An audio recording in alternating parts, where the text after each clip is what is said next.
نزلت النهاردة الشغل بعد فترة طويلة جري ورا أمي في المستشفيات والدكاترة. حبيت أفصل، بقيت حاسة إن حياتي وقفت على الدكاترة والمرض ربنا يشفيها ويشفيني ويشفيكم ويشفي كل مريض يا رب العالمين، ويرحم أبويا وحبيبة وجميع أمواتنا يا رب العالمين. المهم قمت لبست وقلت أفصل وأروح شغلي وأحاول أخرج من الكبوة اللي أنا فيها. بقيت سعيدة قوي وأنا رايحة الشغل، بس بقيت حاسة إن خطوتي تقيلة، ما بقيتش قادرة أمشي، زي ما يكون رجلي تنشنت وقفت من كتر كلمة بقت هي قلب أمها عمالة تقول لي القصد رحت وقعدت، قابلت صحباتي وزمايلي، قعدت معاهم وعملت خبرين وسلمتهم ومشيت. جنب مسرح جلال الشرقاوي واحدة بتقعد بفرشة كده بتبيع أدوات منزلية، معالق بقى وسكاكين وكوبايات وكلام من ده. المهم عجبني عندها المعلقة ب15 جنيه، المعالق التقيلة دي، عارفين تشكيلة معالق تحفة. تعالي يا وقام، رحت شايفين ان المعلقة دي اشتريت بقى تشكيلة معالق لوز، خدت لي 10 معالق 150، وجيت استأذنتها المعلقة الصغيرة دي برضو ب15 جنيه، خدتها فوق البيع اهم المعالق. بصراحة يا جماعة استلس نضيف قوي قوي كمان، عجبني المعلقة دي قوي وعجبت آلاء وقام، النظام بتاعها حلو.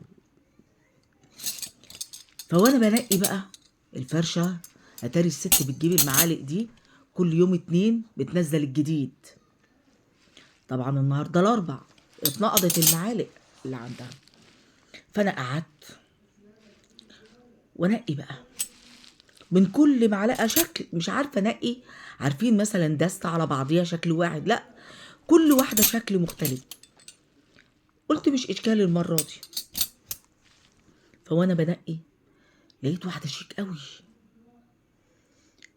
لبسها شيك بصراحه يعني، قاعده على قرافيسها عماله تنقي وشنطتها جنب منها، تنقي معلقه في ايديها وحاطه 2 3 في شنطتها، تنقي واحده في ايديها 2 3 في شنطتها. انا النظام ده استفزني، فجيت قلت لها على جنب، ده احنا في رمضان، انت بتسرقي معالق؟ بصيت لي كده من فوق لتحت وفضلت شغاله على اللي هي بتعمله. ربكم بجد انا اتنرفزت من بصيتها، يا بنت اللذينه، ده انا بنصحك لوجه الله تعالى. رجعت تاني وقلت لها يا مدام، احنا في نهار رمضان، حرام اللي انت بتعمليه. الست طلعان عينها في الفرشه بتاعتها علشان تطلع بجنيه ولا ب2 جنيه، انت ما تستحليش السرقه ولا اي حد يستحلها. انها تسكت وتبطل، ما بطلتش، فضلت مستمره، عارفين كأن هوا كده بيكلمها. رحت رايحه للست البياعه، قلت لها يا مدام، الست دي تمسك معلقه في ايديها وتحط 2 3 في شنطتها دي اللي جنب منها. قالت لي انت متاكده؟ قلت لها انا شفتها بعينيا وقلت لها مرتين وهي مستمره، خلي بالك من فرشتك. هي طبعا الست يعني كانت مرغومه مع زباين تانيين بيسالوا على حاجات، بتحاسب على الاسعار، كلام من ده. راحت لها قالت لها افتحي شنطتك، قالت لها مش فاتحه، شنطتي دي حاجه خاصه بيا. قالت لها بقول لك افتحي. المهم كلمه من دي كلمه من دي، الشارع اتقلب وجوهم الناس والبياعات بقى عايزين يساندوا صاحبتهم زميلتهم، راحوا ماسكين الشنطه وفاتحينها. طلعوا من شنطة المفترية 18 معلقة، وهي كان في ايديها 4 معالق اللي هتدفع حسابهم. تخيلوا 18 معلقة. طبعا البياعة اتنرفزت، قعدت تزعق وتهلل، وكلمة من دي وكلمة من الست، وقعدوا يشتموا ويشرشحوا لبعض. أنا دفعت حسابي ومشيت. بس عارفين يا جماعة، زعلت من نفسي قوي إن أنا قلت للبياعة، والخناقة الكبيرة اللي حصلت دي وأنا ماشية قلت طب وأنا مالي،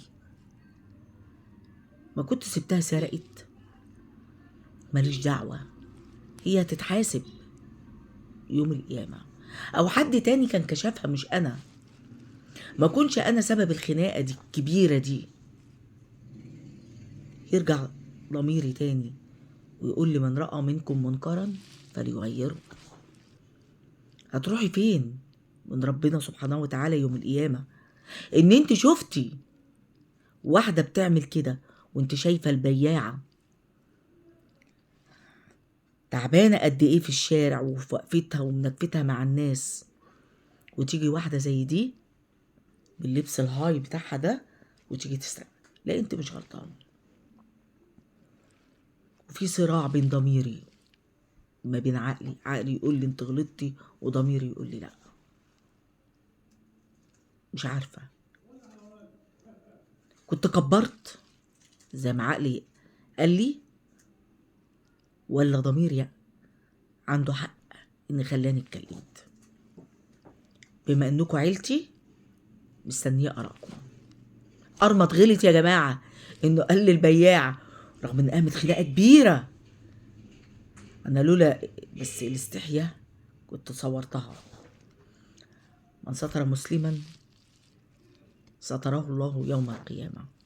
وهي يا عالم كانت مسلمه او غير مسلمه، المهم الواحد يستر اللي قدامه. يا ترى انا غلطانه في تصرفي ده ولا انا عندي حق؟ مستنيه ارائكم وتعليقاتكم.